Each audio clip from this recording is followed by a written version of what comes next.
And welcome back to A Minute with Alan.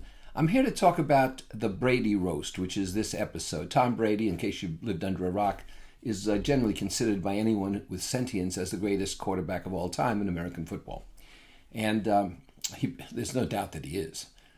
So they decided they'd have a live roast on Netflix. Now, Netflix has gone for a lot of live shows. Chris Rock did a live show, live comedy stand-up show, and he was fantastic. But some of these work and some of them don't, because they're unedited. They are truly live. And in this particular roast, it went on way too long. It was hours and hours. There were too many people on the dais, many of whom I'd never heard of, and some of whom were athletes who really shouldn't have been there. And the audience was packed. It was in some arena. And there must have been, if I used Madison Square Garden as a guide, there had to be, 20,000 people in this arena, up to the sky. And, in the front tables were all the big wheels. And people got up and roasted Brady, and the host was Kevin Hart, the comedian. He was just dreadful.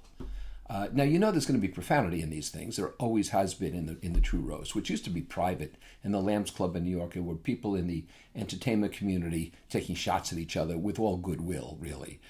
You don't kid people you don't like. However, this went above and beyond, and it was insulting, it was profane, and a lot of it was just not funny. And Kevin Hart was not funny. Kevin Hart just laughed and laughed and laughed, and he what he proved was he's probably the largest egomaniac I've ever seen. But Brady seemed to take things pretty well, except when they talked about his wife leaving him and going with the jiu-jitsu instructor or the yoga instructor. I don't know what the hell he was. They made some of these kind of harsh comments. But, he seemed to get through it all right. He had some comments of his own. Now, this is a roast. It's supposed to be live. It's supposed to be spontaneous. But I saw a lot of these people reading the teleprompter. I mean, it's not hard to tell somebody reading a teleprompter.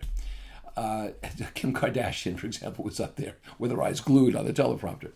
So, what I'm telling you is this, that it's a shame that humor has to be obscene in people's eyes to be funny.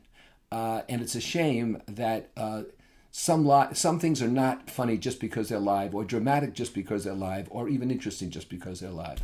Chris Rock did just a great, great job. True talent. But this, something? I couldn't watch all of it. And I think Brady is the best.